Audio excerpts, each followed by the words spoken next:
नमस्कार साथियों, गौरव ज्ञान धारा में आपका स्वागत है। और हम जो है पढ़ रहे थे, हमने अभी तक जो पोर्शन हमारा चल रहा था वो वेव्स वाला। लास्ट क्लास में हमने वेव्स वाला पोर्शन जो है किया था। उसमें हमने डॉपलर इफेक्ट और कितनी डॉपलर इफेक्ट के क्या क्या अनुप्रयोग है वगैरह वो सारी चीज़ें हमने ली थी। मतलब 11th वाला जो पोर्शन था आपके सीनियर सेकेंडरी का पोर्शन ही है इसमें।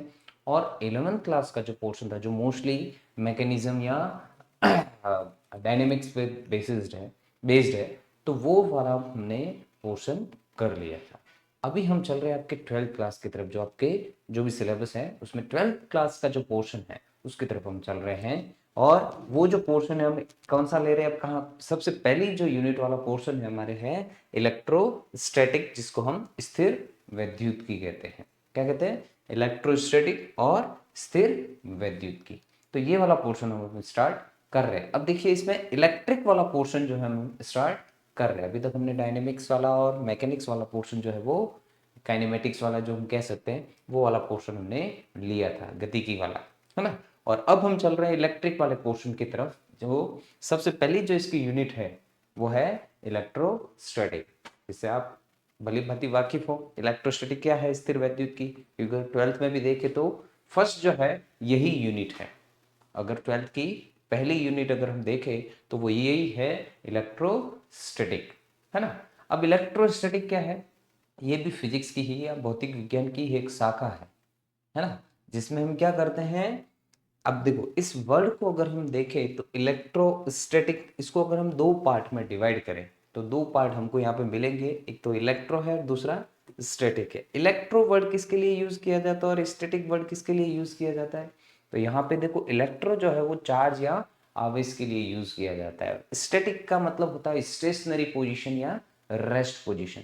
स्टैटिक मतलब अगर कोई रुका हुआ है तो उसके लिए ये वर्ड यूज किया जाता है। जैसे अगर हम देखें तो स्थिर और वैद्युत की, मतलब वैद्युत वर्ड जो है, वैद्युत जो शब्द है वो आवेशों के लिए उपयोग में लिया जाता है। ठीक है ना। मतलब अगर वैद्युत या वैद्युत की या ऐसा अगर कोई वर्ड यूज किया जा रहा है तो आपके दिमाग में एक ही चीज आनी चाहिए, वो चार्ज से रिलेटेड है, कहीं ना कहीं वो आवेश से रिलेटेड होगा, है ना। तो यही चीज है। अब इसी को देखिए हम, चलो अपने स्लाइड की तरफ बढ़ते हैं कि इलेक्ट्रोस्टैटिक, इलेक्ट्रोस्टैटिक मतलब इस शाखा में हम क्या करेंगे, इलेक्ट्रोस्टैटिक वाली ये जो शाखा है इसमें ये जो ब्रांच है इसमें हम क्या करेंगे कि आवेशों, अगर आवेश जो है या चार्ज जो है वो रेस्ट पोजीशन पे है या स्टैटिक है, मतलब स्थिर अवस्था में अगर आवेश है तो उससे क्या क्या हमको प्रभाव देखने को मिलते हैं, उससे क्या क्या इफेक्ट देखने को मिलते हैं, और ये क्या क्या इंसिडेंस जो है वो शो कर सकता है, कितनी घटनाएं इससे देखने को मिलती है जब आवेश रुका हुआ है। तो पीछे जब अगर वेव वाले चैप्टर में अगर हम देखें या ऑसिलेशन वाले, जिसमें इलेक्ट्रोमैग्नेटिक वेव्स आई थी, जिससे इलेक्ट्रोमैग्नेटिक वेव्स या फिर विद्युत चुंबकीय तरंगे, तब शायद मैंने आपको बताया था कि विद्युत चुंबकीय तरंगे आवेशों के प्रवाह के कारण उत्पन्न होती है। विद्युत चुंबकीय तरंगे जो है वो आवेशों के प्रवाह के कारण उत्पत्ति, मतलब उनका सोर्स अगर देखे, स्रोत देखे तो वो एक आवेशित कण ही होता है। विद्युत चुंबकीय तरंगों का कैसे किसके कारण उत्पन्न होती है? आवेशित कण के कारण। ठीक है ना। तो हम इसमें इस वाले यूनिट में आवेश को स्थिर ही रखेंगे, वहां गतिशील नहीं लेंगे, उसको गति नहीं करवाएंगे, है ना। तो देखिए इलेक्ट्रोस्टैटिक में क्या है कि वो अगर स्टेट या स्टैटिक पोजीशन पे है, स्टेशनरी पोजीशन पर अगर आवेश है तो उससे क्या घटनाएं हमको देखने को मिल सकती है। चलिए तो अपने बढ़ते हैं स्लाइड्स की तरफ। देखिए इलेक्ट्रोस्टैटिक, अगर हम इस वर्ड को अगर देखें तो यहां से तो सीधा सीधा पता चल रहा है स्थिर और वैद्युत की। अगर इस वर्ड को हम दो पार्ट में डिवाइड करें तो हमको दो पार्ट देखिए क्या मिल रहा है, एक तो मिल रहा है इलेक्ट्रो और दूसरा मिल रहा है स्टैटिक। तो ये जो इलेक्ट्रो वर्ड है या इलेक्ट्रिक वर्ड जो है वो किसके लिए यूज किया जाता है? इलेक्ट्रो ले लो या इलेक्ट्रिक, ये वर्ड जो है चार्ज के लिए यूज किया जाता है। मतलब चार्ज अगर इंक्लूड है तो उसके लिए ये वर्ड यूज किया जाता है। दूसरी चीज देखिए क्या है, स्टैटिक। और स्टैटिक वर्ड जो है वो, स्टैटिक वर्ड जो है वो यूज किया जाता है रेस्ट पोजीशन के लिए, रेस्ट पोजीशन के लिए या स्थिर अवस्था के लिए। देखिए यहाँ पे अगर इसको हम दो पार्ट में डिवाइड करें तो स्थिर है, स्थिर का मतलब तो आपको पता ही है, और दूसरा जो है वो वैद्युत की है। वैद्युत की मतलब जो किससे रिलेट करता है, आवेश से रिलेट करता है, ठीक है ना। तो अगर ये इस चीज को अगर हम देखें इस ब्रांच में, नाम से पता चल रहा है कि इसके नाम को अगर हम डिफाइन करें, या उसके जो भी इस शाखा का नाम है इलेक्ट्रोस्टैटिक, इसको अगर हम डिफाइन करने जाए तो हमको क्या चीज देखने को मिल रही है, स्थिर आवेश, है ना। तो स्थिर आवेश के बारे में हम इस पूरी ब्रांच में पढ़ेंगे, मतलब स्थिर आवेश क्या क्या चीजें कर सकता है, वो सारी चीजें क्या घटनाएं वो दे सकता है, उससे क्या प्रभाव हमको देखने को मिलते हैं, क्या इफेक्ट्स देखने को मिलते हैं। तो ये सारी चीजें हम क्या करेंगे इस ब्रांच में पढ़ेंगे। तो ओवरऑल अगर इसका ओवरव्यू देखे, इसकी समरी देखे, तो क्या चीज देखने को मिल रहा है हमको, इसकी समरी जो है वो ये देखने को मिल रही है कि इसमें इलेक्ट्रिक चार्ज जो है वो अगर रेस्ट पोजीशन पे होगा, इलेक्ट्रिक चार्ज जो है रेस्ट पोजीशन पे होगा, तो उससे कितने क्या क्या इफेक्ट होंगे चार्ज के बारे में हम क्या करेंगे, जब रेस्ट पोजीशन पे चार्ज अगर होगा तो उसके बारे में अध्ययन करना ही ये शाखा बताती है। चलिए, तो देखिए इलेक्ट्रोस्टैटिक जो इसका नाम मैंने जो बताया आपको कि दो पार्ट में अगर इसको डिवाइड करके इसके नाम को ही डिवाइड करें तो इससे जो भी चीज देखने को मिलेगी वो ही हमको पता चलेगा। यहाँ पे देखिए क्या है कि इलेक्ट्रोस्टैटिक क्या है, electrostatic is the branch of physics that studies electric charges at the rest and the forces, fields and potentials produced by them। क्या करेंगे इस ब्रांच में कि इलेक्ट्रोस्टैटिक एक ऐसी ब्रांच है किसकी, फिजिक्स की, जिसमें हम क्या करेंगे, किसके बारे में अध्ययन करेंगे या किसके बारे में स्टडी करेंगे, इलेक्ट्रिक चार्जेस के बारे में, जो कि कैसे होंगे, रेस्ट पोजीशन पे होंगे, और रेस्ट पोजीशन से पर रहने से वो फोर्सेज या फील्ड्स और पोटेंशियल जो प्रोड्यूस कर रहे हैं उनके बारे में स्टडी करेंगे। उनके बारे में स्टडी करना ही क्या कहती है, इलेक्ट्रोस्टैटिक होता है, ब्रांच होती है ये। इलेक्ट्रोस्टैटिक का मतलब यही है ना। तो क्या है इलेक्ट्रोस्टैटिक या स्थिर विद्युत की भौतिकी की वह शाखा है जो एक क्या करता है, स्थिर स्थिति में विद्युत आवेशों और उनके द्वारा उत्पन्न बलों, क्षेत्रों और विभव का अध्ययन करती है। मतलब एक ऐसी शाखा जिसमें हम क्या करते हैं, आवेश को स्थिर अवस्था में रखकर उस पर अध्ययन करेंगे और वो क्या क्या प्रभाव दे रहा है, जैसे कितना बल वो प्रदान कर रहा है, या किसी से बल का अनुभव कर रहा है, या तो किसी को बल का अनुभव करवाएगा या खुद करेगा, है ना। कितना बल जो वो है अनुभव कर रहा है या करवा रहा है, या कितना विद्युत क्षेत्र जो है वो उत्पन्न कर रहा है, कितना विभव वो उत्पन्न कर रहा है, इसके बारे में अध्ययन करना कुल मिला के। लेकिन ये सारी चीज जो है, बल, इलेक्ट्रिक फील्ड हो गया, या विद्युत क्षेत्र हो गया, या विभव हो गया, पोटेंशियल, ये कब किसके लिए दे, ये प्रोड्यूस तो दोनों ही केस में कर सकता है, वो रेस्ट पे और मोशन में। लेकिन इसमें क्या करेंगे, इस पूरी यूनिट में हम सिर्फ आवेश को रेस्ट पोजीशन पे ही रखेंगे, इसको गति नहीं करवाएंगे, ठीक है ना। तो देखिए अब उदाहरण के तौर पर अगर देखें इलेक्ट्रोसिटी, अब चार्ज जो है रेस्ट पे, अब चार्ज कितने टाइप के हो सकते हैं, चार्ज मेनली दो टाइप के होते हैं, पॉजिटिव और नेगेटिव, ठीक है ना। तो अब चार्ज क्या होता है वो भी हम लेंगे, लेकिन इलेक्ट्रोस्टैटिक में देखो हम क्या करेंगे, चार्ज को या आवेश को स्थिर अवस्था में रखकर उसके ऊपर अध्ययन करेंगे कि वो कितना बल प्रदान कर रहा है, कितना विद्युत क्षेत्र प्रदान कर रहा है, कितना विभव प्रदान कर रहा है, और क्या क्या चीजें दे रहा है, कि अगर चार्ज के पास में कोई दूसरा चार्ज ले रहे हैं या कोई दूसरी वस्तु लाएंगे तो वो कितना बल करेगा, या उसको लाने में कितना विभव मिला हमको, या उस पर ये इसके कारण कितना विभव मिलेगा। तो ये सारी चीजें ही हम अध्ययन करेंगे इस पूरी ब्रांच में। तो देखिए फॉर एग्जांपल यहाँ पे क्या है, डेली लाइफ में अगर एग्जांपल देखें तो यहाँ पे दिख रहा है आपको कि बबल्स, सॉरी बलून्स जो है, अगर बालों पे अगर ऐसे रब करते हैं, फिर उसको हटा के वापस अगर बालों के पास में लाते हैं तो बाल उससे अट्रैक्ट होते हैं, है ना। तो वो किसके कारण हो रहा है, आवेशों के कारण हो रहा है। ये भी स्थिर वैद्युत की ही है ना। तो ये किसके कारण मिल रहा है, आवेशों के कारण। लेकिन क्या हुआ ऐसा इसमें, क्या ये भी बलून भी पहले अनावेशित थे, उदासीन थे, अनचार्ज थे, और हेयर भी कैसे थे, अनचार्ज थे। लेकिन जब दो ऑब्जेक्ट्स को एक के ऊपर एक रब करते हैं तो उसमें चार्जेस जो है क्या होते हैं, ट्रांसफर होते हैं एक से दूसरे, रबिंग की वजह से, मतलब घर्षण की वजह से, है ना।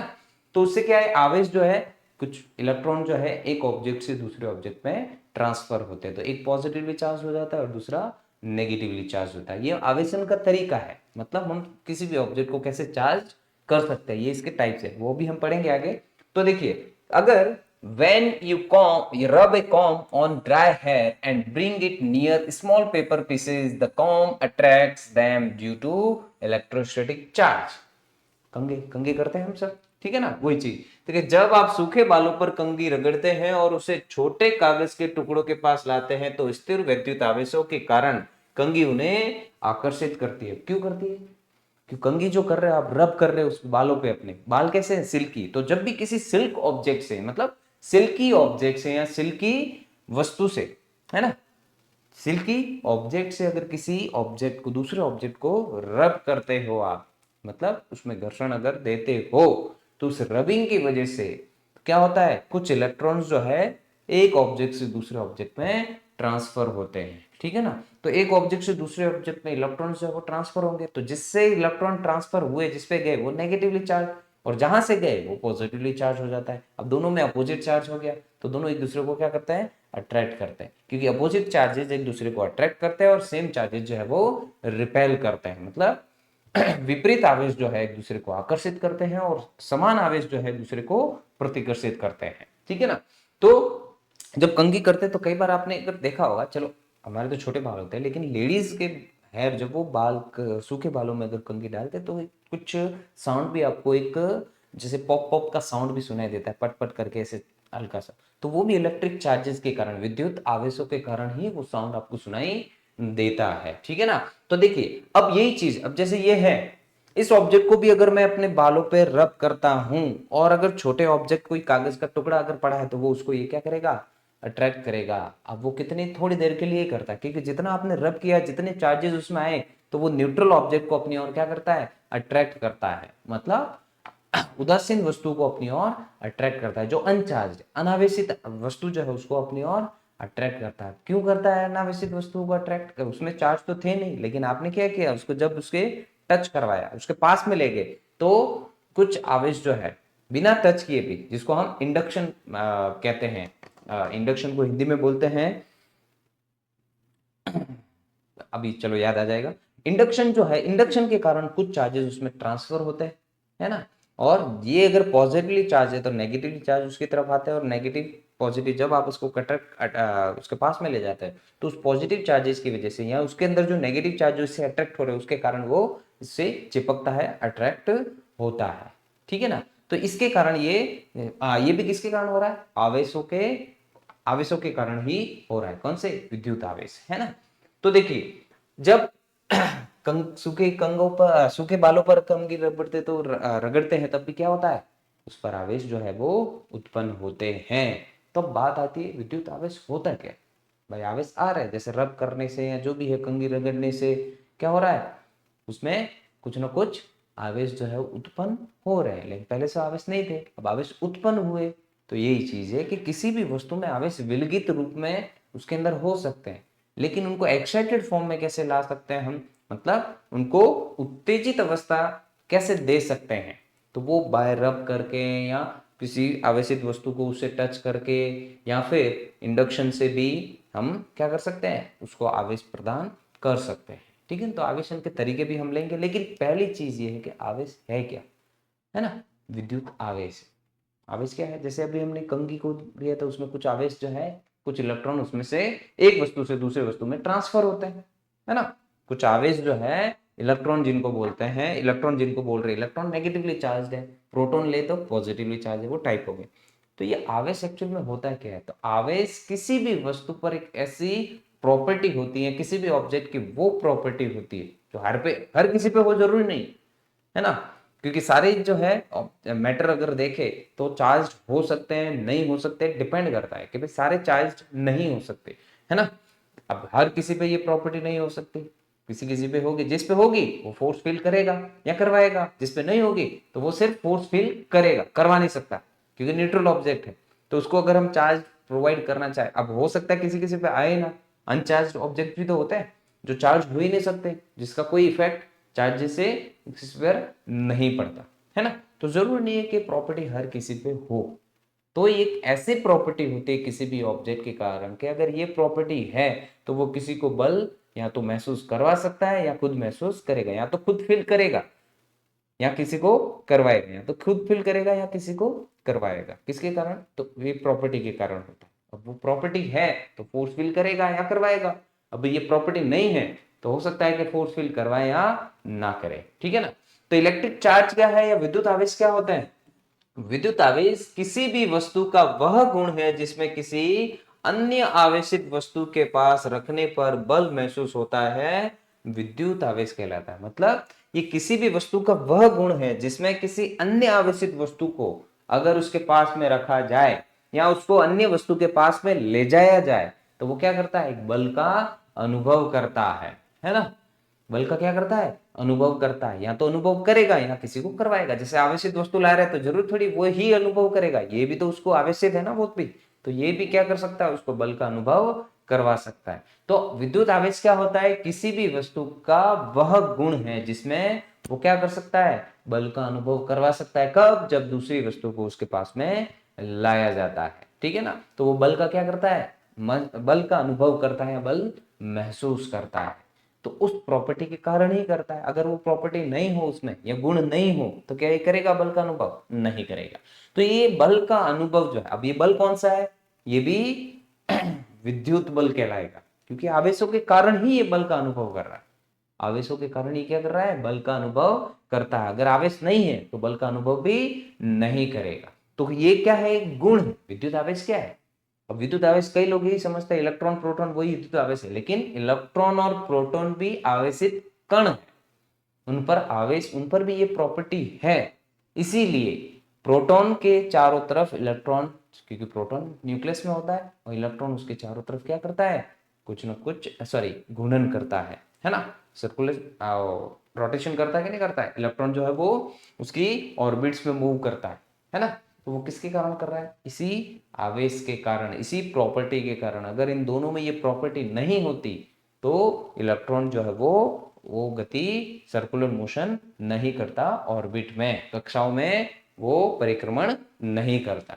तो क्या है विद्युत आवेश? एक किसी भी वस्तु पर वह प्रॉपर्टी या गुण है जिसके कारण ये बल का अनुभव कर सकता है जब दूसरे वस्तु को या आवेशित वस्तु को, ठीक है ना, क्या करता है? उसके पास में ले जाया जाए या उसके पास में रखा जाए तो क्या करेगा? एक बल का अनुभव करता है। उसे ही, उस गुण को ही विद्युत आवेश कहते हैं, मतलब इलेक्ट्रिक चार्ज कहते हैं। तो क्या होता है electric charge? The property of any object in which it feels a force when placed or keep near to any other charged object is called electric charge। ठीक है ना। क्या है कि ये एक ऐसी प्रॉपर्टी है किसी भी ऑब्जेक्ट की जिसमें वो क्या करता है? एक फोर्स फील करता है जब उसको किसी दूसरे ऑब्जेक्ट के पास या किसी दूसरे ऑब्जेक्ट को इसके पास लाया जाता है या उसके पास में ले जाया जाता है। तो वो एक बल का या फोर्स क्या करता है? एक फील करता है, ठीक है ना, जो कि इलेक्ट्रिक फोर्स ही होता है या विद्युत बल ही होता है, ठीक है ना। तो उसको हम क्या बोलते हैं? इलेक्ट्रिक चार्ज बोलते हैं, विद्युत आवेश बोलते हैं। अब ये कितने प्रकार के होते हैं? विद्युत आवेश दो प्रकार के अभी मैंने बताया, धनावेश और ऋणावेश। अब धनावेश ले सकते हैं आप प्रोटॉन और अल्फा पार्टिकल्स भी ले सकते हैं आप, है ना। प्रोटॉन, अल्फा पार्टिकल, ऐसे बहुत सारे हैं, ठीक है ना, ईटीसी फॉर एग्जांपल अगर देखें तो। और इलेक्ट्रॉन के लिए, सॉरी नेगेटिव के लिए हम इलेक्ट्रॉन ले सकते हैं। क्या ले सकते हैं? इलेक्ट्रॉन। नेगेटिव के लिए आप क्या ले सकते हैं? इलेक्ट्रॉन,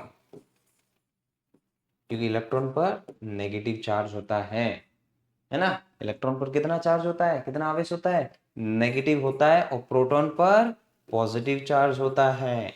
और अल्फा पार्टिकल भी क्योंकि ये 2He4 के इक्वल होता है। अल्फा पार्टिकल को अगर उसका हम देखें तो वो किसके बराबर मिलता है? मास लगभग हीलियम के पार्टिकल के बराबर, और एटॉमिक नंबर भी 2 के बराबर मिलता है। जो कि अल्फा पार्टिकल भी कैसा है? पॉजिटिवली चार्ज होता है। ये भी कैसा होता है? पॉजिटिवली चार्ज, है ना। तो ये विद्युत आवेशों के प्रकार हो गए। विद्युत आवेश मेनली कितने प्रकार के होते हैं? कितने प्रकार के होते हैं? दो, धनावेश और ऋणावेश। धनावेश का एग्जांपल हम ले सकते हैं प्रोटॉन और अल्फा पार्टिकल, और ऋणावेश का इलेक्ट्रॉन, ठीक है ना। तो नेगेटिवली चार्ज कितने टाइप के होते हैं? चार्जेस दो टाइप के। There are two types of electric charges, positive and negative charges. कितने हैं? एक तो पॉजिटिव है और दूसरा है नेगेटिव। अब देखिए पॉजिटिव के लिए हमने क्या लिया है? प्रोटॉन लिया है एक तो, और दूसरा अल्फा पार्टिकल लिया है, और नेगेटिवली चार्ज पार्टिकल के इसके लिए क्या लिया है, इलेक्ट्रॉन। अब देखिए इलेक्ट्रॉन पर चार्ज कितना होता है, नेगेटिव तो उसकी पोलरिटी है, नेगेटिव क्या उसकी पोलरिटी है, मतलब वो ऋणात्मक आवेश उस पर होता है, लेकिन कितना होता है, अमाउंट कितना है ना, उसका अमाउंट कितना है, मतलब कितनी मात्रा है आवेश की। तो इलेक्ट्रॉन पर आवेश होता है 1.6 इंटू 10⁻⁻19 कूलॉम। कूलॉम क्या है, आवेश की या चार्ज की यूनिट होती है, ऐसा यूनिट मात्रक है इसका। और अल्फा पार्टिकल पे सॉरी प्रोटॉन पे कितना चार्ज होता है, प्रोटॉन जो है इससे हैवी होता है, मास ज्यादा होता है, लेकिन चार्ज चार्ज प्रोटॉन पर भी इसके बराबर ही होगा, मात्रा दोनों की बराबर होती है, एक पे नेगेटिव होता है दूसरे पे पॉजिटिव होता है, ठीक है ना। तो दोनों पे आवेश बराबर ही होता है, लेकिन दोनों का मास जो है, द्रव्यमान जो है वो अलग अलग होता है। द्रव्यमान प्रोटॉन का ज्यादा होता है, किससे, इलेक्ट्रॉन से। अब देखिए अगर प्रोटॉन का द्रव्यमान ले या इलेक्ट्रॉन का अगर हम द्रव्यमान देखें, तो द्रव्यमान जो होता है me जो है, इलेक्ट्रॉन का द्रव्यमान मास, वो होता है 9.1 इंटू 10⁻31 kg, ये होता है इलेक्ट्रॉन पे मास, ठीक है ना। इलेक्ट्रॉन पे मास इतना होता है, और प्रोटॉन पे कितना होता है, प्रोटॉन पे मास जो है उससे ज्यादा होता है, मास ऑफ प्रोटॉन होता है वो 10⁻⁻27 होता है इसके लगभग, वो होता है 1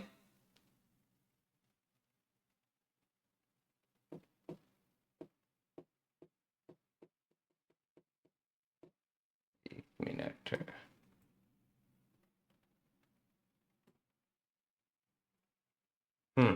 तो देखिए इलेक्ट्रॉन पे मास कितना होता है, 9.1 इंटू 10⁻31 kg। चलो इसको मैं बॉक्स में कर देता हूं ताकि आपको वो पता रहे। ये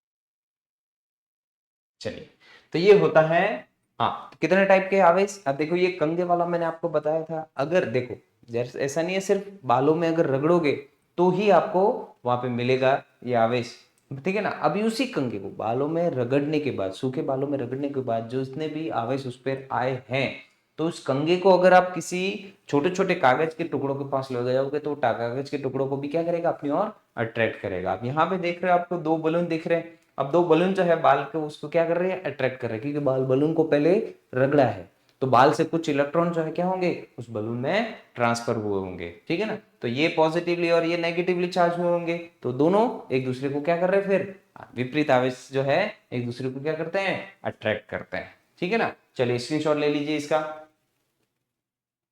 तो ये है इलेक्ट्रोस्टैटिक, स्थिर वैद्युत की।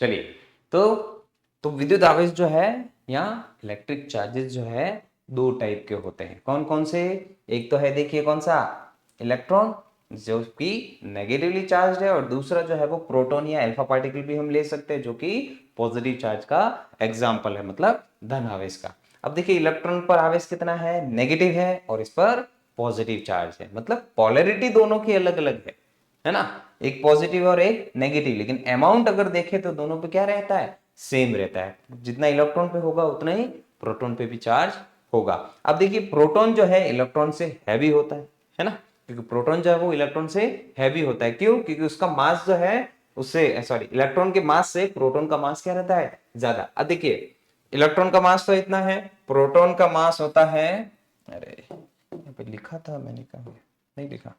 तो देखिए मास ऑफ प्रोटॉन जो होता है वो होता है 1.67 इंटू 10⁻⁻27 kg। देखिए, तो अब देखिए आपको खुद पता चल रहा है आपको, इस पर -31 kg और ये -27, ये कम है माइनस में 27, ये माइनस में ज्यादा है, मतलब ये जो है इससे हैवी है थोड़ा, है ना, है कि हैवी है कि नहीं। लगभग कितना है देखो, अगर देखे तो 10⁴ का अंतर मिल रहा है, 10⁴ का अंतर मिल रहा है इसमें, तो इतना हैवी होता है इलेक्ट्रॉन से प्रोटॉन, ठीक है ना। तो ये प्रोटॉन का मास है, ये प्रोटॉन का मास है, प्रोटॉन का द्रव्यमान है, ये द्रव्यमान है इसीलिए केजी में है, ठीक है ना। तो ये हो गया इसका द्रव्यमान। चलिए ठीक है, स्क्रीनशॉट ले लीजिए। तो ये हमने इलेक्ट्रोस्टैटिक, अब आपको पता चल गया होगा इलेक्ट्रोस्टैटिक क्या है। इलेक्ट्रोस्टैटिक में हम क्या करेंगे, चार्ज को रेस्ट पे रखते हुए उससे जितनी भी घटना हो रही है, मतलब आवेश को मूव करेंगे ही नहीं, आवेश स्थिर अवस्था पे रह के वो क्या क्या चीजें कर रहा है, मतलब एक ही जगह पे बैठे बैठे, ठीक है ना। तो वो क्या कर रहा है, वो सारी घटनाएं जो है हम इस पूरे चैप्टर में पढ़ेंगे। अब आवेश क्या है बता दिया आपको, आवेश किसी भी वस्तु पर एक ऐसी प्रॉपर्टी होती है, ऐसा गुण होता है जिसके कारण क्या करता है, दूसरी वस्तु के पास में लाने पर या दूसरी वस्तु के पास में ले जाने पर वो क्या करेगा, एक बल का अनुभव करता है, ठीक है ना। अगर ये बल का अनुभव कर रहा है मतलब उस पर आवेश है, अगर बल का अनुभव नहीं कर रहा इसका मतलब उस पर आवेश नहीं है। अब ऐसा नहीं है अनावेशित, लेकिन उसके पास अगर दूसरा आवेशित वस्तु लाए तब भी वो बल का अनुभव दूसरा वस्तु भी कर सकता है, लेकिन इसके कारण वो बल का अनुभव करवा भी सकता है। मतलब कुल मिला के बल का अनुभव कब होगा, जब आवेश होगा किसी ना किसी एक वस्तु पर जिसके पास में ले जाया जा रहा है, जिसको पास में लाया जा रहा है, ठीक है ना। तो किसी ना किसी पे अगर किसी एक में भी अगर ये प्रॉपर्टी या ये गुण होगा तो बल का अनुभव होगा, बल जरूर वहां पे लगेगा, ठीक है ना। तो देखिए क्या है आवेश क्या है, किसी वस्तु का वह गुण है, आवेश क्या है, किसी वस्तु का वह गुण जिसके कारण वह अन्य आवेशों पर आकर्षण या प्रतिकर्षण बल लगाता है, आकर्षण या प्रतिकर्षण बल, ठीक है ना। बल तो लगा रहा है विद्युत बल, लेकिन विद्युत बल भी कितने प्रकार के होते हैं, दो प्रकार के, प्रतिकर्षण भी हो सकता है और आकर्षण बल भी हो सकता है। अब आकर्षण बल कब होगा, जब एक पॉजिटिवली चार्ज, मतलब एक धन आवेश अगर ऋण आवेश के पास में रखा जाता है तो ये दोनों क्या करेंगे, एक दूसरे को आकर्षित करेंगे, क्योंकि विपरीत आवेश जो हमेशा क्या करते हैं, आकर्षित करते हैं एक दूसरे को। और अगर पॉजिटिव पॉजिटिव या नेगेटिव नेगेटिव एक पास में लाते हैं तो वो प्रतिकर्षण या रिपल्सन फोर्स जो उनके बीच में लगता है, ठीक है ना। चलिए अभी देखिए हमने ये चीज तो ले ली, अब इलेक्ट्रिक चार्ज क्या होता है वो ले लिया, अब इसके हम क्या कर रहे हैं, गुण ले रहे हैं, इसकी प्रॉपर्टीज ले रहे हैं। कोई चार्ज तो है किसी वस्तु पर, लेकिन ये चार्ज कर क्या सकता है, उसकी प्रॉपर्टीज क्या क्या है। तो देखिए क्या क्या प्रॉपर्टीज है, सबसे पहली जो भी मैंने बताई कि like charges are repel each other, समान आवेश एक दूसरे को धकेलते हैं या प्रतिकर्षित करते हैं, क्या करते हैं, प्रतिकर्षित करते हैं। तो समान चार्ज जो है या समान आवेश जो है, like charges repel each other, मतलब समान आवेश जो है एक दूसरे को प्रतिकर्षित करते हैं या धकेलते हैं। And unlike charges attract each other, unlike charges attract each other, मतलब अनलाइक चार्जेस जो है मतलब विपरीत आवेश जो है वो हमेशा एक दूसरे को क्या करते हैं, आकर्षित करते हैं। देखिए विपरीत विपरीत आवेश एक दूसरे को हमेशा आकर्षित करते हैं, ठीक है ना। तो विपरीत आवेश हमेशा क्या करेंगे, एक दूसरे को आकर्षित। तीसरी इसकी प्रॉपर्टी क्या है, देखिए तीसरी जो प्रॉपर्टी है वो क्वांटाइजेशन ऑफ चार्ज है, जिसको बोलते हैं ये चलो मैं ये हिंदी में भी इन सब का लिख लेता हूं।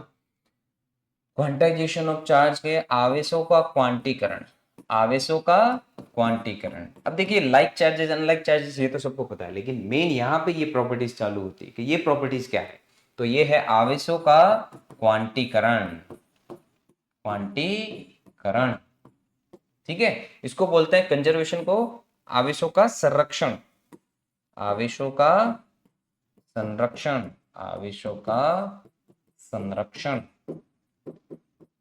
ये जो एडिटिविटी ऑफ चार्ज इसको बोलते हैं आवेशों का योज्य, योज्यता या आवेशों की योज्यता, योज्यता, आवेशों की योज्यता। और ये जो है इनवेरियंस ऑफ चार्ज, आवेशों की अपरिवर्तनीयता, आवेशों की अपरिवर्त सॉरी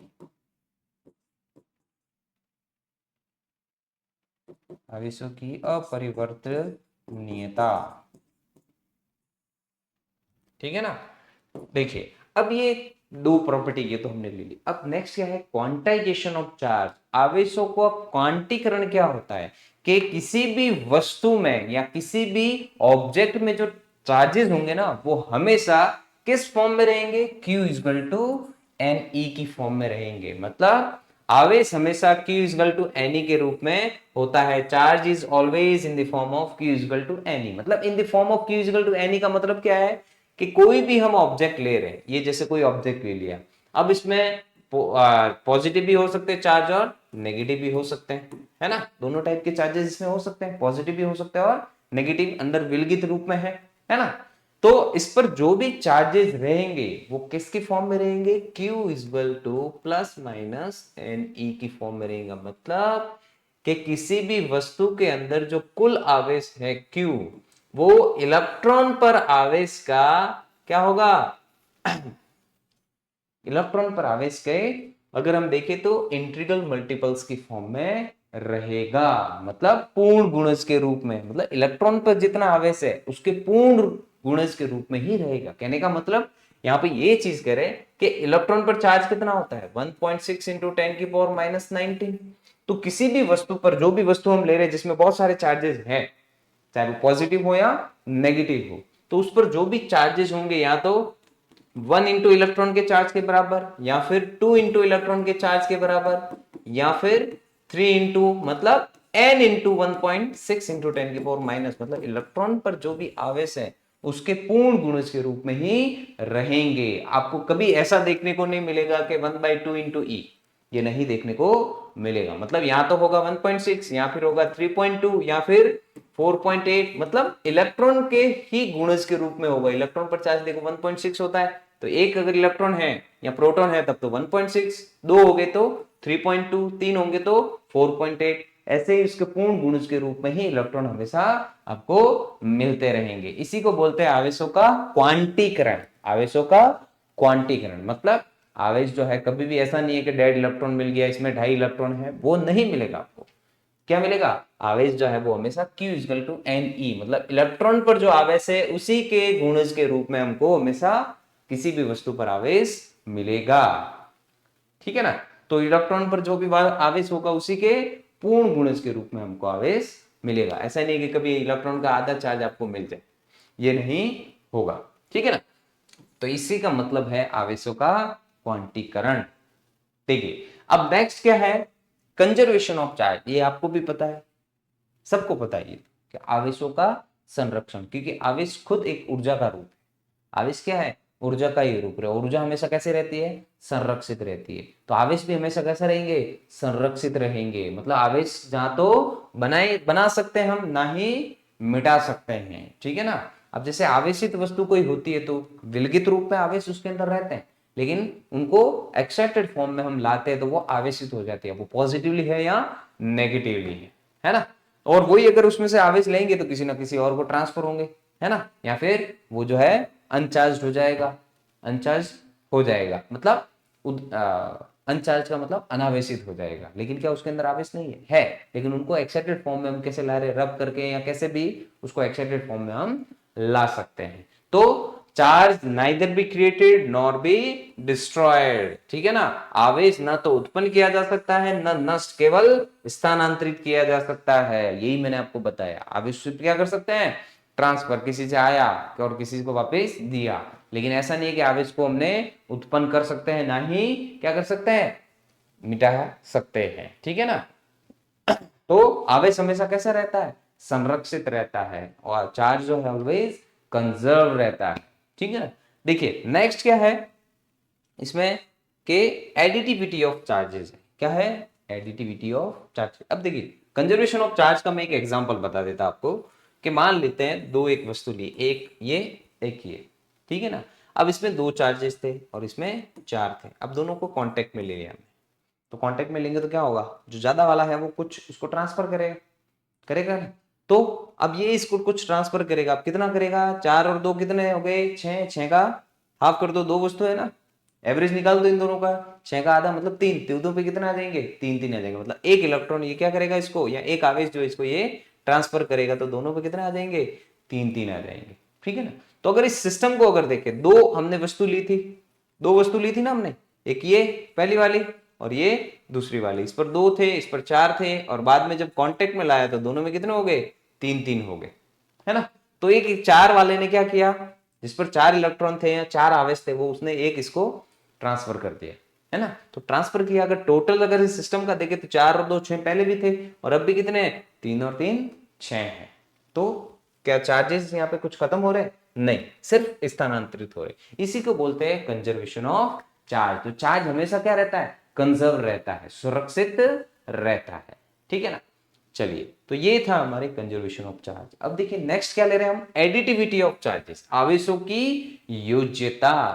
आवेशों की योज्यता। अब ये आवेशों की योज्यता का मतलब क्या है, कि किसी भी वस्तु का जो कुल, जैसे ये हमने वस्तु ली थी, इसमें पॉजिटिव भी थे नेगेटिव भी थे, है ना।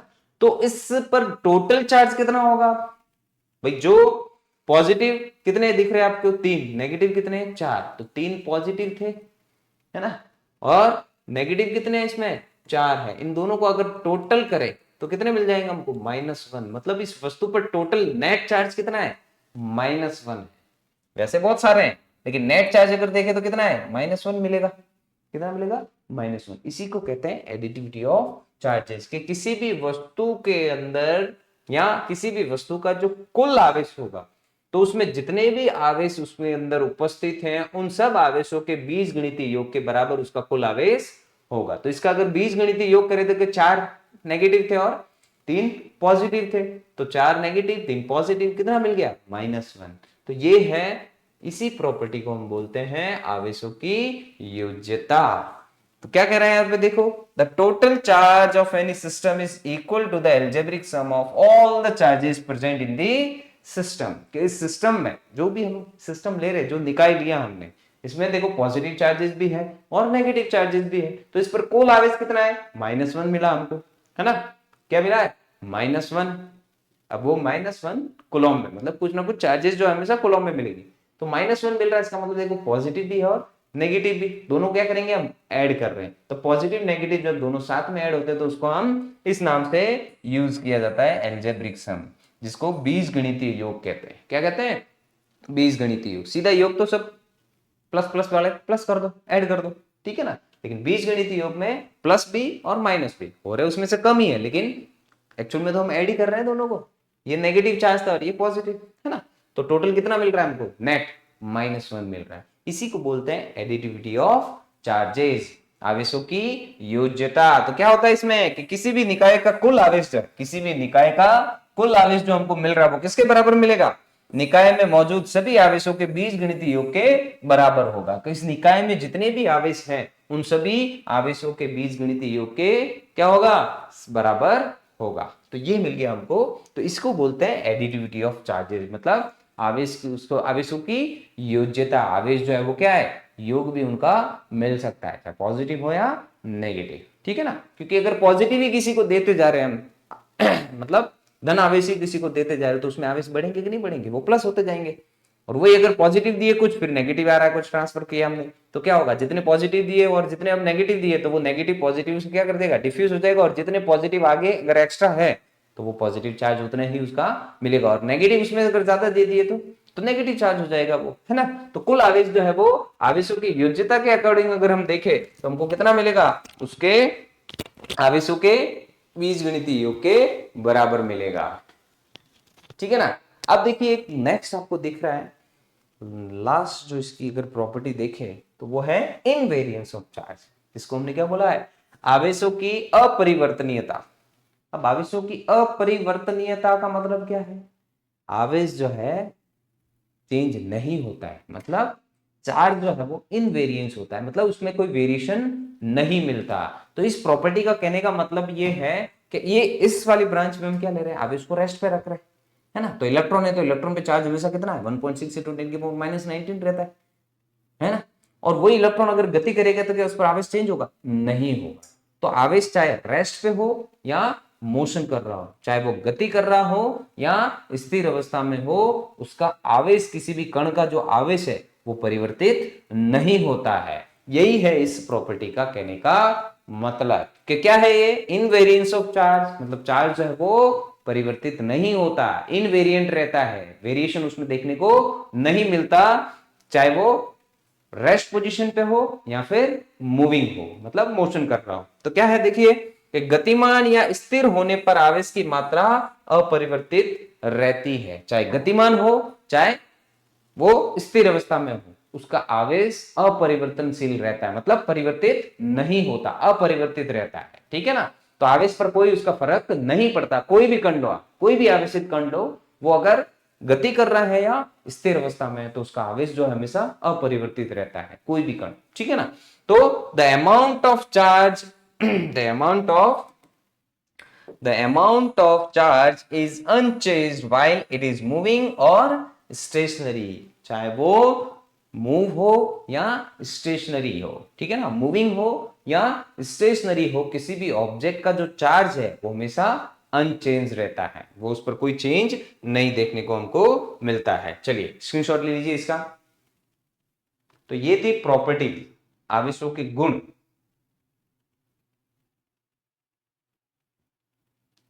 चलिए अभी देखिए, ये हमने प्रॉपर्टीज तो ले ली, अब चार्जेस कितने टाइप के लिए थे हमने, दो, पॉजिटिव और नेगेटिव। पॉजिटिव चार्ज क्या होता है वो तो हमने एग्जांपल लिए थे कि पॉजिटिव चार्ज हमने एग्जांपल ले लिया प्रोटॉन का, और नेगेटिव चार्ज इलेक्ट्रॉन लिया था हमने।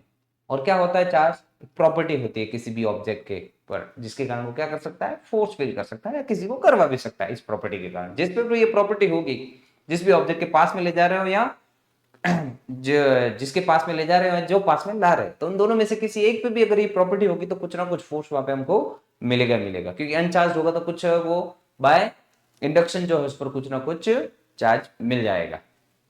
ठीक है, चलिए तो ये दो टाइप के हमने चार्जेस लिए थे, कौन कौन से, एक तो पॉजिटिव चार्ज और दूसरा नेगेटिव चार्ज, ये लिए थे हमने, एक तो पॉजिटिव और नेगेटिव। पॉजिटिव चार्ज का हमने एग्जांपल लिया था प्रोटॉन और अल्फा पार्टिकल, और नेगेटिव चार्ज का हमने लिया था इलेक्ट्रॉन, है ना। तो देखिए पॉजिटिव चार्ज क्या होता है, the type of charge which always originate the electric field lines. क्या करता है, पॉजिटिव चार्ज हमेशा अपने में से कुछ विद्युत क्षेत्र रेखाएं जो है वो उत्पन्न करता है, निकालता है, इसका ये काम होता है पॉजिटिव चार्ज का, है ना। अब वो कहां तक निकालेगा, अगर पॉजिटिव चार्ज अकेला ही कहीं पड़ा है तो वो अनंत तक क्या करता है, उनको विस्तारित करता है, मतलब इनफाइनाइट तक कर सकता है, जितनी उसकी रेंज वो उसके लिए इनफाइनाइट हो गया, है ना। वो डिपेंड करता है, अमाउंट ज्यादा होगा तो उसकी रेंज जो है वो इनफाइनाइट तक हो सकती है, मतलब इलेक्ट्रिक फील्ड लाइंस जो है वो उसकी रेंज जो है बहुत ज्यादा हो जाएगी, उसकी सीमा बहुत, मतलब ये जैसे पॉजिटिव चार्ज है तो इलेक्ट्रिक फील्ड लाइंस वो बहुत दूर तक, अब इसका अमाउंट और बढ़ा दो चार्ज का तो और भी इलेक्ट्रिक फील्ड लाइंस जो है वो और दूर तक जाएगी, विद्युत बल रेखाएं इनको कहते हैं या विद्युत क्षेत्र रेखाएं भी कहते हैं। तो देखो पॉजिटिव चार्ज क्या होता है, the type of charge which always originate, देख रहे हैं आपको यहाँ पे देखिए ये पॉजिटिव चार्ज है पड़ा है, और ये जो लाइनें निकल रही है ये विद्युत क्षेत्र रेखाएं है, क्या है, इलेक्ट्रिक फील्ड लाइन से। तो पॉजिटिव चार्ज हमेशा ही क्या करेगा, विद्युत क्षेत्र रेखाओं को बाहर निकालता है, छोड़ता है, और नेगेटिव चार्ज क्या करता है, टर्मिनेट करता है, अपने अंदर समाहित करता है। अगर पॉजिटिव से निकल रही है और उसके पास में अगर नेगेटिव ले लिया तो ये क्या करेगा, पॉजिटिव निकालेगा और नेगेटिव समाहित कर लेगा अपने अंदर, ठीक है ना। इसीलिए लूप बनाते हैं, लेकिन क्लोज नहीं होती है ये, है ना, ओपन होती है। कैसे, पॉजिटिव से जाके नेगेटिव पे ही खत्म हो जाती है, तो क्या वापस पॉजिटिव से नेगेटिव, नेगेटिव से वापस पॉजिटिव की तरफ जाती है, जैसे मैग्नेटिक फील्ड लाइंस करती है वो क्या बोलते हैं, मैग्नेटिक फील्ड लाइंस जो होती है ना, जैसे इलेक्ट्रिक फील्ड लाइंस है वैसे मैग्नेट्स में भी होता है, मैग्नेटिक फील्ड लाइंस होती है, चुंबकीय क्षेत्र रेखाएं जिनको जी चुंबकीय बल रेखाएं कहते हैं, वो क्लोज होती है, एन से जाती है एस और एस से वापस एन, तो ये पूरा एक क्लोज लूप बनाते हैं, लेकिन ये क्लोज्ड लूप नहीं होती, लूप कर्व्ड ये भी होती है और वो भी होती है, लेकिन वो क्लोज्ड होती है और ये ओपन कर्व्ड होती है, ठीक है ना, क्योंकि पॉजिटिव से निकल के नेगेटिव पे खत्म हो जाती है, समाप्त हो जाती है, समाहित हो जाती है उसके अंदर। चलिए, तो पॉजिटिव चार्ज हमेशा क्या करता है, इसका काम है, पॉजिटिव चार्ज हमेशा ही विद्युत क्षेत्र रेखाओं को अपनी ओर अपने में से उत्पन्न करता है, निकालता है ना। और नेगेटिव चार्ज उसका उल्टा करता है, वो हमेशा टर्मिनेट करता है, क्या करता है, टर्मिनेट। लेकिन ऐसा नहीं है कि पॉजिटिव चार्ज होगा तो नेगेटिव चार्ज तभी टर्मिनेट करेगा, ऐसा नहीं, वो भी उसके अपने आसपास कुछ ना कुछ विद्युत क्षेत्र रेखाएं रखेगा ही रखेगा। लेकिन इनका काम ये है, अगर दोनों को पास में लाए तो ये टर्मिनेट कर रहा है, ये ओरिजिनेट, लेकिन इसका नहीं, ऐसा मतलब नहीं है। इसकी भी एक रेंज होगी इलेक्ट्रिक फील्ड की, और इसकी भी कुछ ना कुछ रेंज होगी। जब दोनों एक दूसरे की रेंज में आएंगे तभी ये चीज होगा, अट्रैक्ट करेगा या रिपेल करेगा। दोनों आवेश अगर एक दूसरे से बहुत दूर है, उसकी रेंज में नहीं है एक दूसरे की, तो वो एक दूसरे को अट्रैक्ट या रिपेल नहीं करेंगे। जब वो अपने रेंज में आते हैं दोनों एक दूसरे की, मतलब दोनों एक दूसरे की सीमा में आते हैं, मतलब कुछ सीमा उनकी होती है, जो रेंज इलेक्ट्रिक फील्ड लाइंस कहां तक वो फैला रहा है वो उसके मात्रा पर डिपेंड करेगा। जितना मात्रा बढ़ाओगे उसकी रेंज जो है वो बढ़ती जाएगी, ठीक है ना। तो मात्रा जितनी भी है, जहां तक रेंज है, जब तक वो दोनों एक दूसरे के रेंज में नहीं आएंगे, इलेक्ट्रिक फील्ड लाइंस एक दूसरे के पास अगर वो नहीं आ रही है, मतलब यहाँ से टर्मिनेट होकर उससे ओरिजिनेट होकर टर्मिनेट हो सके, पास में नहीं आएंगे एक पर्टिकुलर रेंज तक, अपनी रेंज में नहीं आएंगे, तब तक वो अट्रैक्ट या रिपेल नहीं करेंगे, जैसा मैग्नेट में होता है वही चीज है। तो देखिए, आवेश आवेश का वह प्रकार जो सदैव विद्युत क्षेत्र रेखाओं को उत्पन्न करता है, मतलब पॉजिटिव चार्ज कौन सा होगा, वो आवेश का वो प्रकार है जो हमेशा क्या करेगा, विद्युत क्षेत्र रेखाओं को उत्पन्न करेगा। जैसे कि देख लिए प्रोटॉन और अल्फा पार्टिकल एक्सेट्रा, है ना। वैसे तो बहुत सारे पॉजिटिव चार्ज हम ले सकते हैं, लेकिन फॉर एग्जांपल हम ये ले रहे हैं प्रोटॉन और अल्फा पार्टिकल। ये पॉजिटिव चार्ज आपने पहले भी पढ़े हुए होंगे। तो देखिए, अब नेक्स्ट कौन सा ले रहे हैं हम, नेगेटिव चार्ज, क्योंकि दो टाइप लिए थे हमने, पॉजिटिव चार्ज क्या और नेगेटिव चार्ज क्या है। तो नेगेटिव चार्ज क्या करता है, देखो, the type of charge which always terminate electric field lines, originate नहीं, टर्मिनेट। क्या करता है ये हमेशा इलेक्ट्रिक फील्ड लाइंस को टर्मिनेट करता है।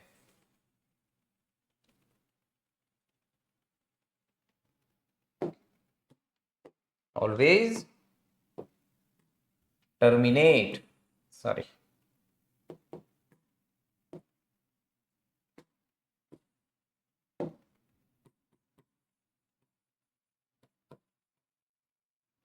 always the type of charge which always terminate the electric field lines। आवेश का वह प्रकार, आवेश का वह प्रकार, आवेश का वह प्रकार जो सदैव विद्युत क्षेत्र रेखाओं को समाहित करता है, अपने में समाहित करता है, ठीक है ना। देखिए, पॉजिटिव क्या कर रहा है, बाहर निकल रहा है। अब पॉजिटिव के आसपास का अगर हम एरो देखें तो वो सब उससे बाहर की तरफ है, और नेगेटिव के आसपास का अगर एरो देखें तो सब उसके अंदर की तरफ है। तो पॉजिटिव क्या करता है, ओरिजिनेट करता है, और नेगेटिव क्या करता है, टर्मिनेट करता है, अपने अंदर समाहित करता है, क्या, विद्युत क्षेत्र रेखाओं को। अब ये विद्युत क्षेत्र रेखाएं क्या होती है, क्या दिखती है, नहीं दिखती। विद्युत क्षेत्र रेखाएं जो वो इमेजिनरी कर्व्ड लाइंस होती है, मतलब काल्पनिक वक्राकार रेखाएं होती है, जो क्या करती है, पॉजिटिव से निकल के नेगेटिव में जाती है ना। और उनका अगर टेंजेंट ले, मतलब उन वक्र रेखाओं का अगर टेंजेंट ले कहीं पे भी, तो वो क्या करेगा, विद्युत क्षेत्र की दिशा को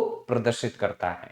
उन्हें ही विद्युत क्षेत्र रेखाएं कहते हैं। तो देखिए, क्या होती है विद्युत क्षेत्र रेखाएं, वे काल्पनिक वक्राकार रेखाएं जो विद्युत क्षेत्र की दिशा बताती है, विद्युत क्षेत्र रेखाएं कहलाती है। अब देखिए, यहां पे अगर हम इसका ये जो वक्राकार रेखाएं हैं, अगर हम टेंजेंट ले तो ये टेंजेंट क्या बताएगा, विद्युत क्षेत्र की दिशा को बताता है ना, इलेक्ट्रिक फील्ड लाइंस। देखिए, अब यहाँ पे पॉजिटिव से नेगेटिव है तो इलेक्ट्रिक फील्ड की डायरेक्शन भी यही होगी, पॉजिटिव से नेगेटिव की तरफ, विद्युत क्षेत्र की दिशा जिसको हम बोलते हैं, है ना। और विद्युत बल भी वही दिशा रहेगी, ठीक ना। जिधर विद्युत क्षेत्र होगा, बल भी उसी दिशा में गति करा, सॉरी, उसी दिशा में लगता है, क्योंकि बल और विद्युत क्षेत्र देखे तो ये कैसी है वो है सदिश राशियां है, मतलब वेक्टर क्वांटिटी है, डायरेक्शन मिलती है इनकी, ठीक है ना, पर्टिकुलर एक डायरेक्शन मिलती है।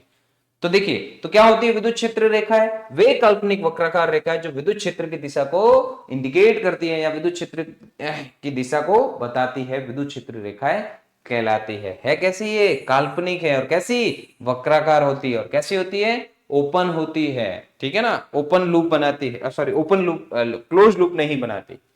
देखिए, those imaginary curved lines which indicates the direction of electric field known as electric field lines, मतलब ऐसी close imaginary curved line, imaginary है, काल्पनिक है, दिखते नहीं है ये, ठीक है ना, महसूस किया जा सकता है इनको से। वही बल, जैसे चुंबक को लेके अगर कहते हैं ना, बल का अनुभव होता है, या फिर जब उसको एन एन के पास में लाते तो एक रिपल्सन फोर्स लगता है, वो हमको सिर्फ फील होता है, किसके कारण, इन्हीं रेखाओं के कारण, है ना, विद्युत क्षेत्र रेखाओं के कारण, या चुंबकीय क्षेत्र रेखाओं के कारण। तो ये कैसी होती है, इमेजिनरी होती है, और कर्व्ड लाइंस होती है ना। जो क्या करती है, विद्युत क्षेत्र या इलेक्ट्रिक फील्ड की डायरेक्शन को इंडिकेट करती है। चलिए स्क्रीनशॉट ले लीजिए इसका भी, और पीछे वाले का अगर आपने ले लिया है तो वो भी ले लीजिए स्क्रीनशॉट प्रॉपर्टी का।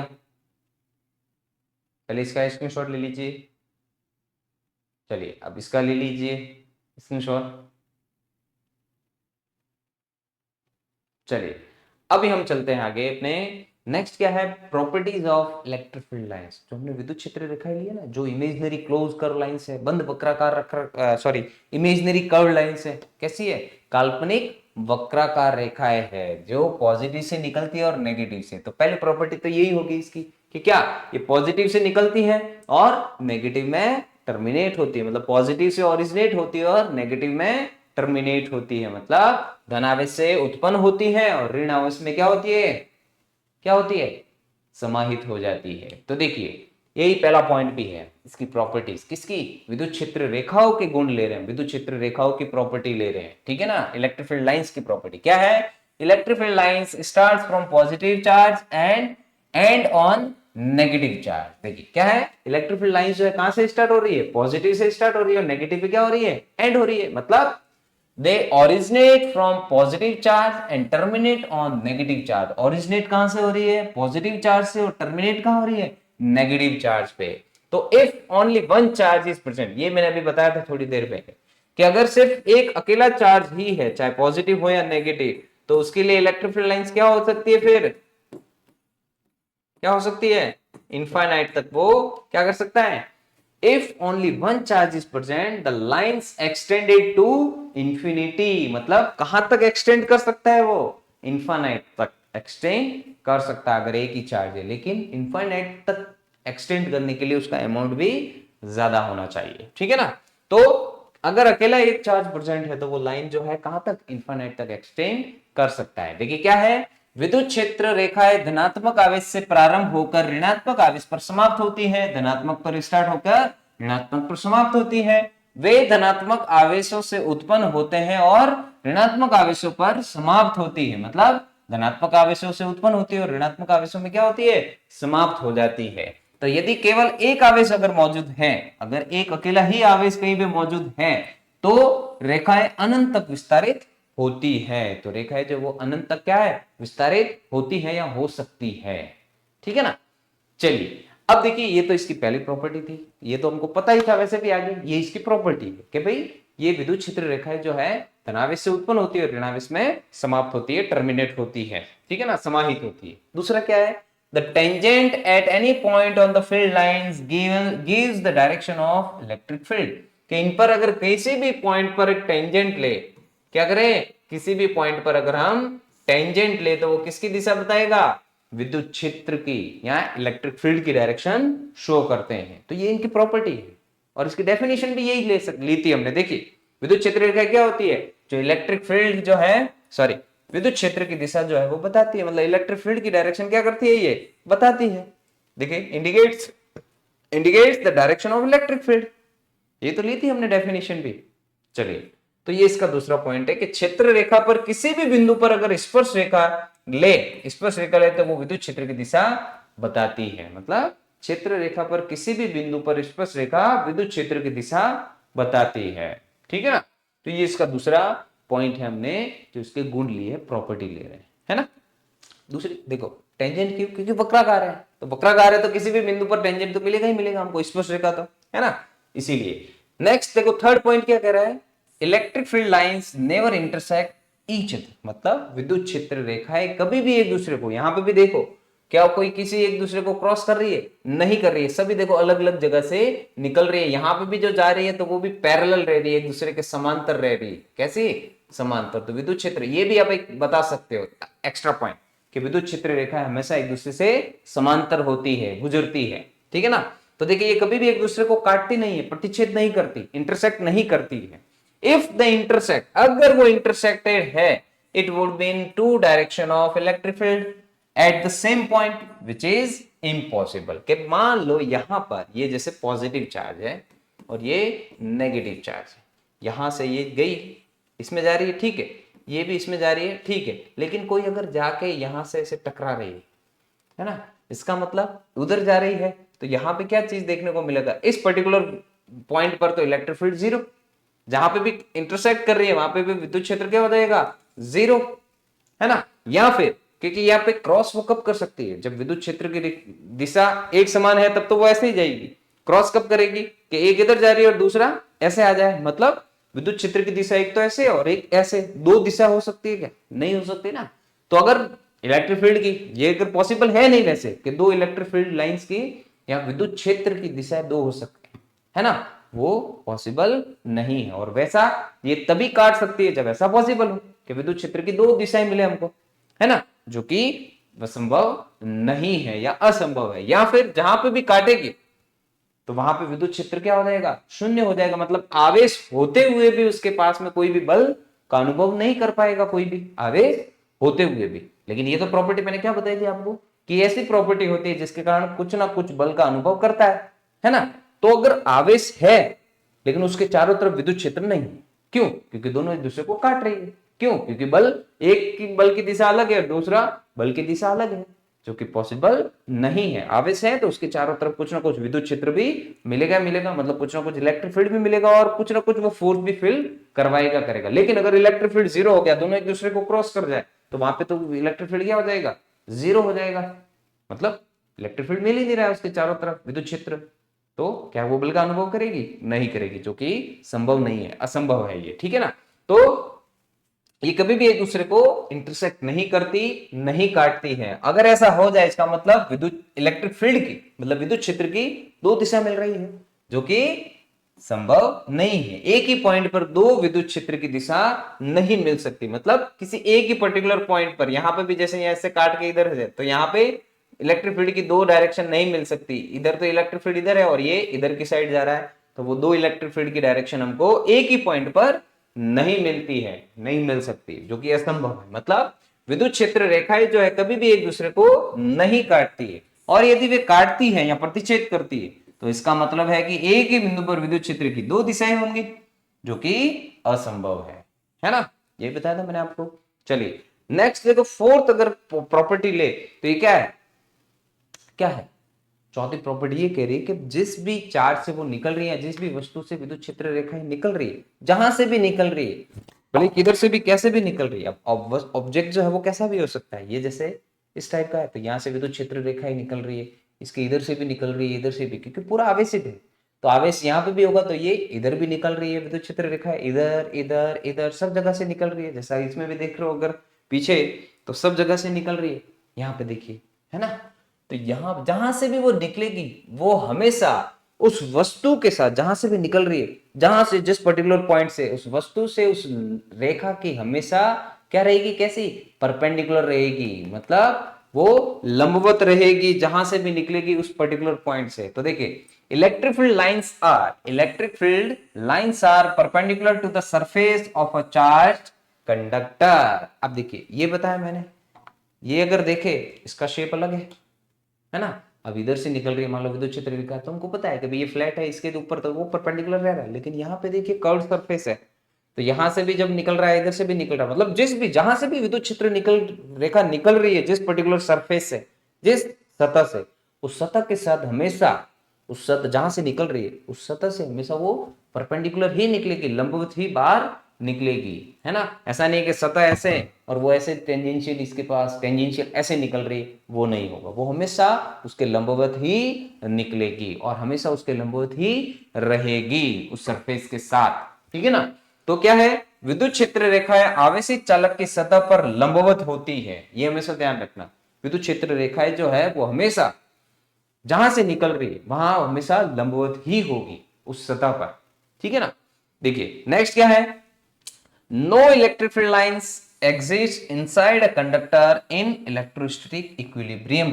अगर हम देखें कि कोई वस्तु लिए उसके अंदर कोई भी विद्युत क्षेत्र रेखाएं नहीं मिलेगी, जैसे ये पॉजिटिव चार्ज है तो उसके अंदर कोई भी विद्युत क्षेत्र रेखाएं नहीं मिलेगी, कब, इलेक्ट्रोस्टैटिक इक्विलिब्रियम में। इलेक्ट्रोस्टैटिक इक्विलिब्रियम में कोई भी, अगर हम इलेक्ट्रोस्टैटिक संतुलन देखें मतलब स्थिर वैद्युत संतुलन अगर देखें तो उसमें किसी चालक के अंदर कोई विद्युत क्षेत्र रेखा मौजूद नहीं होती है, और यही कारण है कि किसी आवेशित चालक के अंदर जो है हमेशा विद्युत क्षेत्र शून्य मिलता है। मतलब किसी कंडक्टर के अंदर हम देखें तो इलेक्ट्रिक फील्ड हमेशा क्या मिलता है, 0 मिलता है। ठीक है ना। तो किसी भी कंडक्टर के, किसी भी चालक के अंदर, कंडक्टर कौन होगा, जिसके पास आवेश होंगे। कैसे आवेश भी, उसकी सतह पर होंगे। आवेश हमेशा कहां रहते हैं, सतह पर रहते हैं। ठीक है ना। एक्साइटेड फॉर्म में अगर है तो ही वो आवेशित है, ताकि वो किसी को कंडक्ट कर सके, है ना। तभी वो कंडक्टर और इंसुलेटर हमको मिलते हैं। चलो वो भी मैं आपको बताऊंगा, पहले ये चीजें देख लेते हैं। तो लास्ट इसके देखो प्रॉपर्टी अगर देखे तो क्या करा है, electric field lines do not form close loop. यही बता रहा था मैं कब से आपको कि ये क्लोज लूप नहीं है, क्योंकि यहाँ पे पॉजिटिव से निकल रही है और नेगेटिव में खत्म हो रही है। यहाँ ऐसा नहीं है कि भाई एक जो भी पॉजिटिव और नेगेटिव चार्ज ले रहे हैं, इसमें वैसा नहीं है कि यहाँ पे गई और वापस वो इधर से इधर आ रही है, वो नहीं है। ये सब अलग अलग रेखाएं होती है। अब वापस यहाँ से यहाँ आ रही है, इसका मतलब एक ही लाइन जो है बार बार उसको लूप बना रही है, जो कि इसमें ऐसा नहीं होता है। ठीक है ना। तो यहाँ पे भी अगर देखे ना, तो यहाँ से निकले, यहाँ पे परपेंडिकुलर थी, यहाँ से इसके अंदर टर्मिनेट होकर वहीं पे खत्म होगी। यहाँ ये सब अलग अलग दूसरी विद्युत क्षेत्र रेखा, ऐसा नहीं है कि ये गई और यही वापस यहाँ से ऐसे आ रही है, वो नहीं होता। तो ये कैसी है, क्लोज लूप नहीं बनाती है। तो विद्युत क्षेत्र रेखाएं जो है बंद लूप नहीं बनाती। ये विद्युत क्षेत्र रेखाएं जो होती है वो बंद लूप नहीं बनाती। कैसे, ये ओपन लूप होती ही नहीं, ओपन ही होती है, मतलब वक्राकार। चलिए इसका भी स्क्रीनशॉट ले लीजिए आप।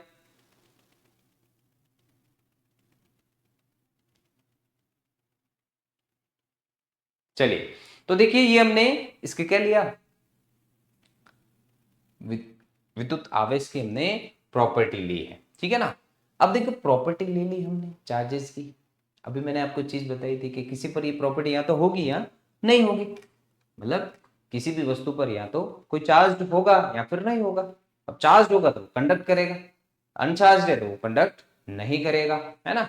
तो उसी बेसिस पर अगर देखें तो चार्ज कैसे किया जा सकता है। अब जरूरी नहीं है कि चार्ज, अभी बताया था चार्ज हमेशा कैसा रहता है, कंजर्व रहता है। मतलब किसी वस्तु के अंदर विलगित हो सकते हैं। जैसे कंगा था, कंगे को रब किया तो उस पर चार्जेस आए थे, है ना, कहीं से ट्रांसफर होते थे। वही चार्ज हमेशा कैसा रहता है, कंजर्व रहता है। तो हम किसी भी वस्तु को कैसे आवेश प्रदान कर सकते हैं, मतलब ये आवेशन की हम क्या कर रहे हैं, विधियां ले रहे हैं, मेथड ऑफ चार्जिंग ले रहे हैं। ठीक है ना। तो आवेशों को चार्ज करने का, कहने का मतलब आवेशों को या सॉरी वस्तुओं को आवेशित करने के लिए क्या विधियां ले सकते हैं, वही हम ले रहे थे। कि कौन कौन सी है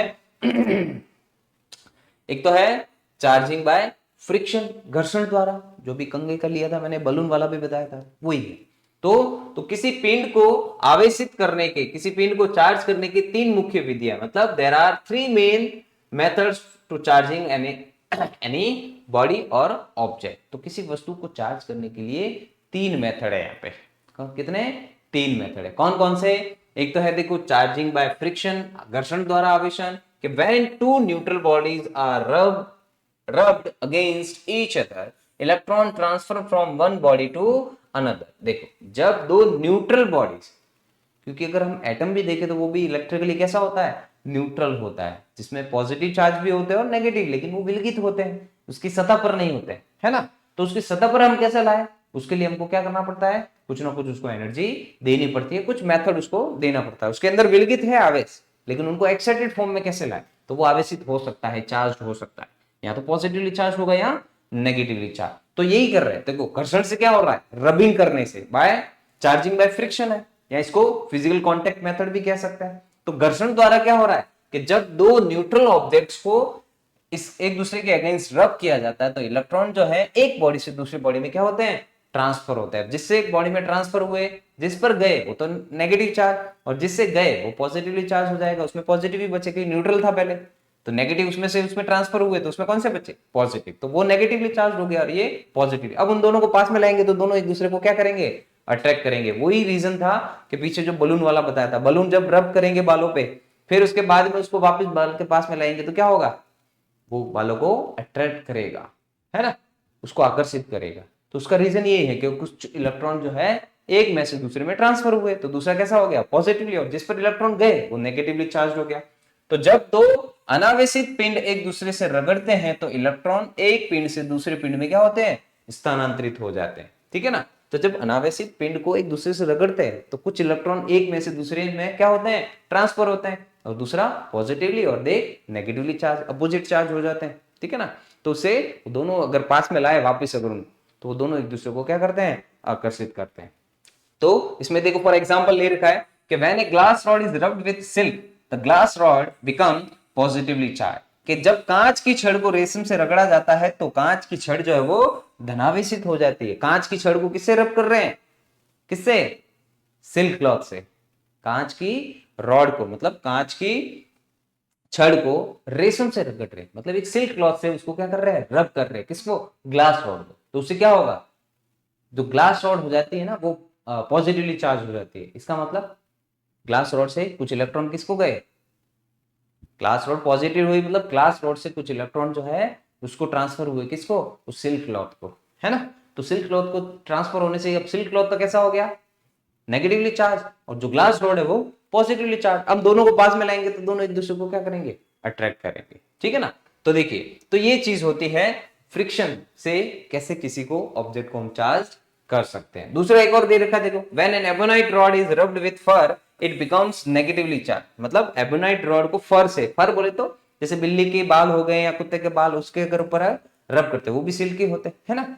तो रब करने से क्या हो जाता है, वो एबोनाइट राइड जो है, रॉड जो है वो नेगेटिवली चार्ज हो जाती है। कैसे हो जाती है, नेगेटिव, मतलब फर से, बाल से कुछ नेगेटिव चार्ज जो उसमें ट्रांसफर हो जाते हैं। तो वो बाल कैसे रहेंगे, पॉजिटिवली चार्ज, है ना। तो उन दोनों को पास में लाएंगे तो वो बाल, उस बालों को वो क्या करेगी, रॉड जो है एबोनाइट की रॉड वो अट्रैक्ट करेगी। तो जब एबोनाइट की छड़ को फर से रगड़ा जाता है, फर मतलब बिल्ली के या कुत्तों के बाल जो होते हैं, फर उसको बोलते हैं, ठीक है ना, तो रगड़ा जाता है तो वह ऋणावेशित हो जाती है। वो क्या हो जाती है, ऋणावेशित हो जाती है, ठीक है ना। तो क्या होता है इसमें कि one body become positively charge और अदर बिकम नेगेटिवली चार्ज, मतलब एक जो बॉडी है वो तो क्या हो जाती है, पॉजिटिवली चार्ज हो जाती है, दूसरी जो है वो नेगेटिवली चार्ज हो जाती है, मतलब एक धनावेशित हो जाती है और एक ऋणावेशित हो जाती है। जब उनको पास में लाएंगे तो क्या होगा, एक दूसरे को वो आकर्षित करेंगे या करते हैं, ठीक है ना। तो ये है फ्रिक्शन या घर्षण द्वारा हम कैसे आवेशन उनको दे सकते हैं, ठीक है ना, या कर सकते हैं किसी वस्तु को आवेशित, है ना। पहले चार्ज थे उसके अंदर विलगित थे, लेकिन एक्साइटेड फॉर्म में लाया ना हमने, रब करके उनको एक्साइटेड एनर्जी मिली कुछ ना कुछ, ठीक है ना। तो वो एक्साइटेड फॉर्म में आके किसी और को ट्रांसफर हुए, आवेश उतना का उतना ही रहेगा। सिस्टम का पूरा चार्ज देखे तो क्या रहेगा, आवेश उतना का उतना ही रहेगा, लेकिन क्या हो रहा है, सिर्फ वो ट्रांसफर हो रहा है, कंजर्वेशन ऑफ चार्ज, ठीक है ना। तो ये चीज हमने ली थी। नेक्स्ट देखो क्या कर रहे हैं, चार्जिंग बाय कंडक्शन, संपर्क द्वारा आवेशन। अब देखो कंडक्शन मतलब ये दो ऑब्जेक्ट ले लिया हमने, ये वाला अनचार्ज है, ये चार्ज है, मतलब उस पर आवेश है इस पर नहीं है, इस पर वो गुण है लेकिन इस पे नहीं है। तो ये क्या कर सकता है, ये इसको बल का अनुभव करा सकता है, लेकिन ये क्या इसको बल का अनुभव करा सकता है, नहीं कर सकता, लेकिन ये तो करवा सकता है ना, मतलब इनके बीच में कुछ ना कुछ बल तो लगेगा। तो इसको जब मैं इसका टच कर दूं तो क्या होगा, कुछ आवेश जो है उसको ये स्थानांतरण करेगा। जैसे मैंने पहले भी बताया था, यहाँ पे एक एग्जाम्पल लेके ये देखिए, इसको इससे लिया था, इसमें दो थे चार थे, तो ये किसने इसको ट्रांसफर कर दिया, दोनों में इक्वल हो गए। इसी को बोलते हैं इलेक्ट्रोस्टैटिक इक्विलिब्रियम, है ना, कि कुछ ट्रांसफर करके वो इलेक्ट्रोस्टैटिक इक्विलिब्रियम में आ गया, इस पर भी और इस पर भी सेम हो गए, है ना। तो देखो यहाँ पे वही चीज हम ले रहे हैं, क्या कर रहे हैं कि कंडक्शन द्वारा, मतलब क्या कर रहे हैं हम, उसको संपर्क ले रहे हैं, संपर्क के द्वारा उसको आवेशित कर रहे हैं, आवेशन दे रहे हैं इसको।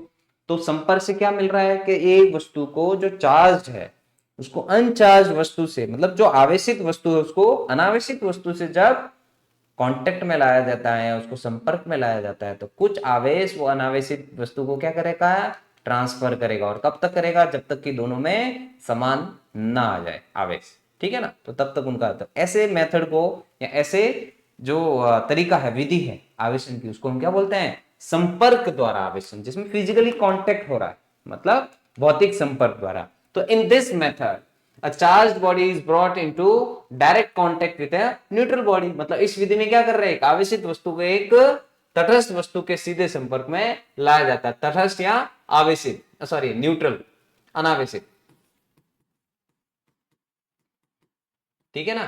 क्या होता है कि एक आवेशित वस्तु को अनावेशित वस्तु के सीधे संपर्क में लाया जाता है। तो in this method a charge body is brought contact with a neutral body, जब न्यूट्रल बॉडी के कांटेक्ट में किसी चार्ज बॉडी को लाते हैं तो कुछ चार्ज बॉडी जो है वो न्यूट्रल बॉडी को चार्जेस ट्रांसफर करती है। और कब तक करेगी, जब तक कि दोनों में इक्वल अमाउंट नहीं आ जाए, ठीक है ना। तो देखो इस मेथड को हम बोलते हैं चार्जिंग बाय कंडक्शन या संपर्क द्वारा, जिसमें फिजिकली संपर्क दिया जाए, वहां रब कर रहे थे हम, दो न्यूट्रल बॉडी थी।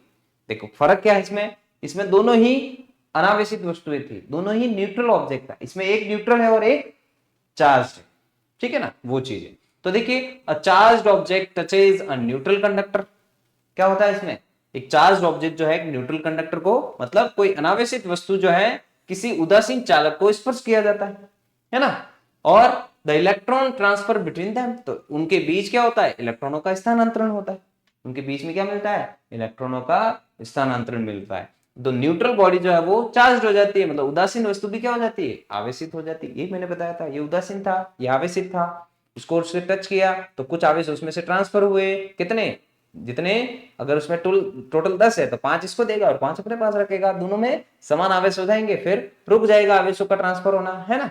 तो ये भी चार्ज हो गया और ये भी चार्ज हो जाएगा, तो न्यूट्रल ऑब्जेक्ट भी क्या हो जाएगा, उससे चार्ज हो जाएगा, मतलब उदासीन जो वस्तु है वो भी आवेशित हो जाएगी। तो देखिए इसके लिए इंपॉर्टेंट पॉइंट्स अगर हम देखें तो क्या है कि both bodies get the same type of charge. अब ये अगर पॉजिटिव चार्ज है तो इसमें भी पॉजिटिव ही आएंगे, नेगेटिव कहां से आएंगे, अनचार्ज था, अनावेशित था, ये आवेशित कौन सा, पॉजिटिव, इसको टच किया तो इसमें भी टच करने से तो पॉजिटिव ही ट्रांसफर हो गया ना, और इसमें नेगेटिव है तो सॉरी इसमें अगर नेगेटिव होंगे तो ये भी नेगेटिवली चार्ज ही होगा, ठीक है ना। देखिए तो दोनों पिंडों को एक ही प्रकार का आवेश इसमें प्राप्त होता है। और एग्जाम्पल क्या है देखिए इसमें, negatively charge rod touches a metal sphere, अगर एक नेगेटिवली चार्ज रॉड को, मान लो ये नेगेटिवली चार्ज रॉड है ना, एक ऋणात्मक आवेशित छड़ है जो एक धातु का गोला है, मान लो ये, इसके धातु के गोलों को टच किया जाता है तो क्या होगा, नेगेटिव चार्ज इसमें, तो इसमें भी क्या होंगे, नेगेटिव चार्ज ट्रांसफर होंगे, आधे इसमें रह जाएंगे और आधे इसमें ट्रांसफर कर देगा वो, ठीक है ना। तो धातु के गोले को छूती है तो इलेक्ट्रॉन स्थानांतरण से क्या होता है, गोला ऋणात्मक रूप से आवेशित हो जाता है, मतलब इलेक्ट्रॉन जो ट्रांसफर होते हैं उससे स्फीयर जो है वो नेगेटिवली चार्ज हो जाता है। इस मेथड को हम बोलते हैं चार्जिंग बाय कंडक्शन। एक मेथड और है चार्जिंग बाय इंडक्शन, वो हम कल पढ़ेंगे, ठीक है ना। चलिए इसका भी स्क्रीनशॉट ले लीजिए। चलो मैं इसको थोड़ा ये कर देता हूं,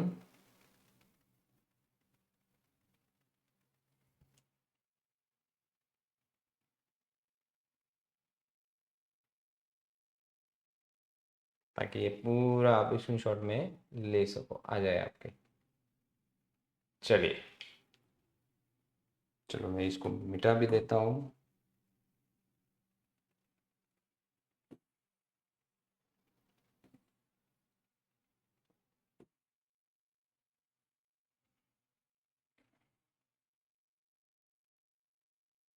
एक मेथड और है आपके चार्जिंग बाय इंडक्शन, जिसको हम प्रेरण द्वारा आवेशन भी कहते हैं। वो मैं आपको कल बता दूंगा, कल की अगली क्लास में, नहीं तो लंबी हो जाएगी बहुत क्लास, और आप फिर आपको समझने में तकलीफ हो जाएगी, बाकी कुछ नहीं, सब मिक्स हो जाएगा आपके। चलिए तो इसका भी स्क्रीनशॉट ले लीजिए आप।